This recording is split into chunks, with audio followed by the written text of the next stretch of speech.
go. Oh my gosh, you're gonna hit Forces me. are a part of our everyday life. These sledders would not be able to accelerate down the hill if it were not for the force they encountered on top of the hill. A force is a push or a pull.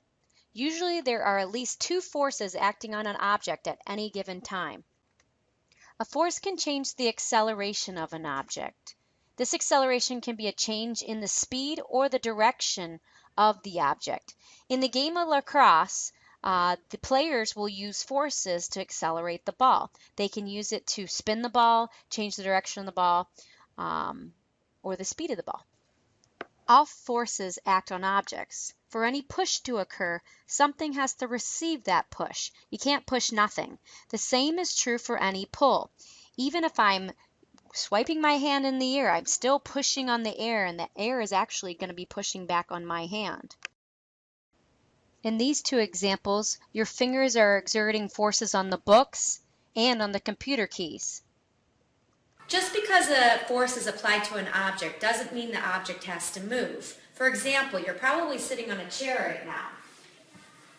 I'm applying the force to the chair in this direction, but the chair is not moving. And the reason why is because the floor is applying a force up on the chair as well.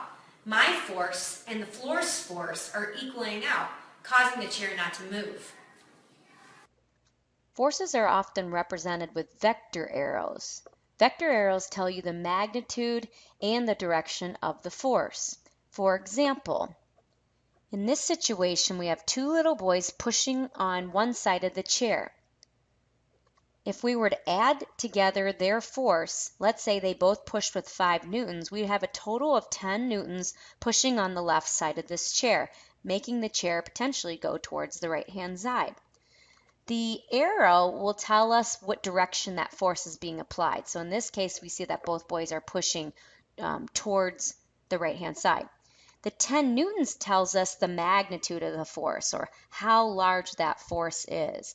Newtons is going to be the units that you use for force. And you've heard this unit before when we've talked about weight. In the second scenario, we have both boys pushing on opposite sides of the chair. Two things can happen here.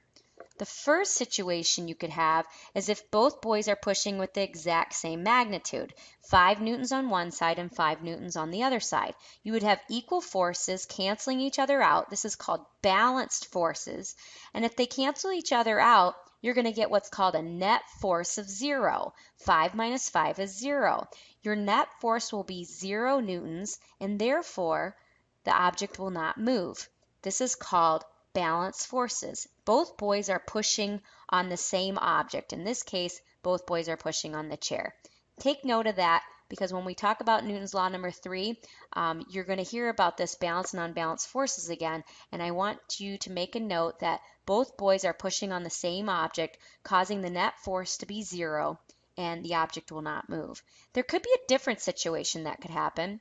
The smaller boy could push with 5 newtons towards the right, while the larger boy could push with 8 newtons towards the left. In this case, we have unbalanced forces causing the object to move towards the left, the direction that the larger boy is pushing.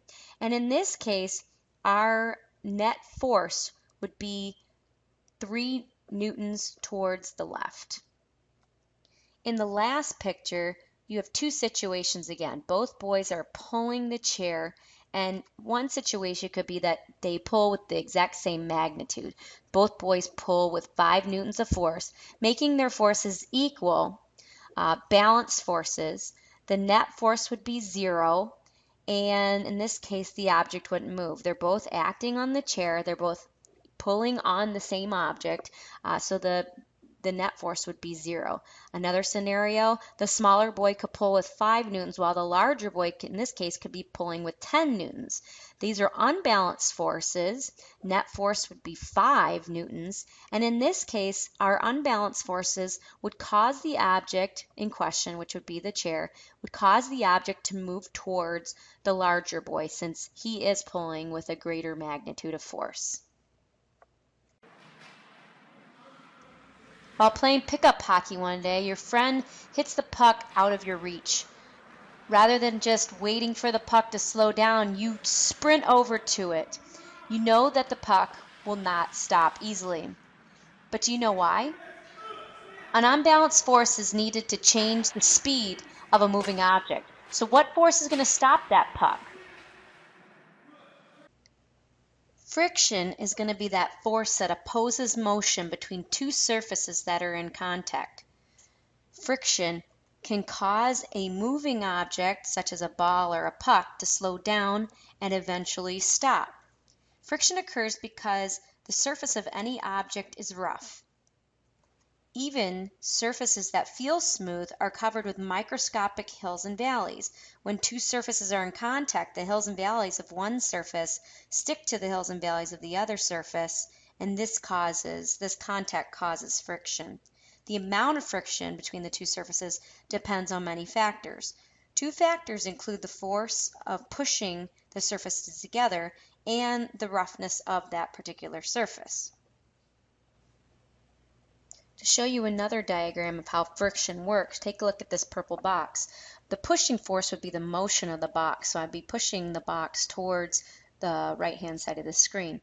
But the frictional force is going to oppose that motion, and the frictional force will occur where the two surfaces come together. So that's at the bottom of the box and at the top of the table. The amount of friction is going to depend on that force pushing the surfaces together. If you push down on this purple box harder, the hills and valleys of the surfaces are going to come into closer contact. The closer the contact increases, the friction between the surfaces is going to increase. So if you push it down, you're going to really dig into those ridges and valleys and encounter more friction. Okay, so let's look at this scenario. If I push this wood block across the table, it's going to be encountering a certain amount of ridges and valleys, right? And that would be a fairly large surface area of ridges and valleys. But if you look above those ridges and valleys, you don't have a whole lot of wood above each ridge and valley, but you are going to encounter a lot of ridges and valleys because you have a wider, flatter board. Now let's take that same block of wood and orient it a different way. Let's put it up on its end. Now you're not encountering as many ridges and valleys, but look how much wood you have on top of those ridges and valleys. You're now digging deeper into those ridges and valleys, and you're actually going to encounter the same amount of friction.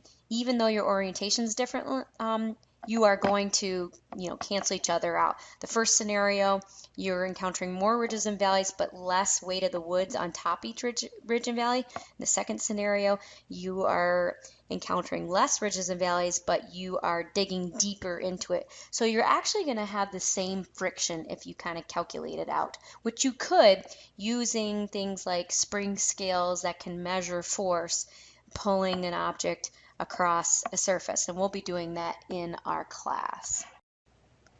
There are two main types of friction, kinetic friction and static friction. We're going to first talk about kinetic friction, and the word kinetic actually means moving. So kinetic friction is the friction between moving surfaces. The amount of kinetic friction between two surfaces depends in part on how the surfaces move. If they slide past each other, if they roll past each other. In this particular circumstance, this particular kinetic friction is called fluid friction because we're interacting with fluids such as water, or you can interact with fluids such as air. Rolling friction is another type of kinetic friction and involves objects rolling across surfaces, and sliding friction, which involves two different surfaces that glide past one another. The other main category of friction is called static friction, and this is when a force is applied to an object, but it does not cause that object to move. Static actually means not moving. The object does not move because the force of static friction balances the force applied. So with these pictures of trophies and vases, gravity's pulling them down, which is a force down, but the table is pushing back up, and those forces are going to be equal, and the friction of the table is actually keeping that trophy in place or that vase in place, and the friction will balance the forces that are applied to the vase. Static friction can be overcome by applying a large enough force to move it, but if you just didn't touch it, static friction would keep it staying where it is. Static friction is essential in life. Otherwise, we wouldn't be able to stand still. Things wouldn't be able to, structures wouldn't be able to keep still. So static friction is very important, and it will disappear as soon as an object starts moving. As soon as it's moving, now it has kinetic friction.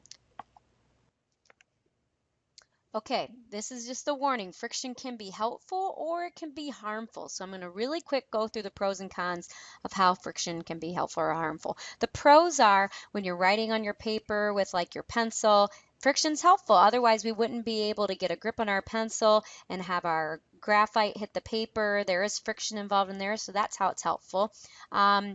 In ice skating, it's kind of good, or hockey, it's good to have like low friction.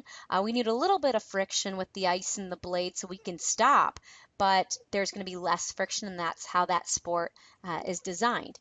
We also have a lot of friction with our cars, with the treads of our cars, with the engine in our cars. This is important. It helps us brake. It helps us grip the road and not slide around. Friction is important, as well as like on our bikes. We need friction in order to ride our bikes. But for the con side, friction could be bad because we could have parts rubbing on each other in our engine and break our engine. On our bikes, we could have the chain rubbing on other pieces of metal. That could be a con. I have other cons, like my son always rips holes in his pants and his knees because of the friction with the pavement, or he's sliding around on the gym floor. We get friction. We get holes in our socks from friction. That's a bad thing too when you rip through your sock. Air resistance could be a con with our cars. We're making our cars very aerodynamic so they can be fuel efficient.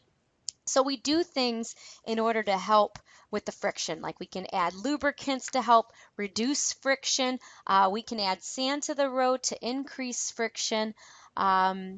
So we have scrubber pads to get like dirty dishes clean. So there's all kinds of ways that we can either reduce friction or increase friction depending on the situation that we have.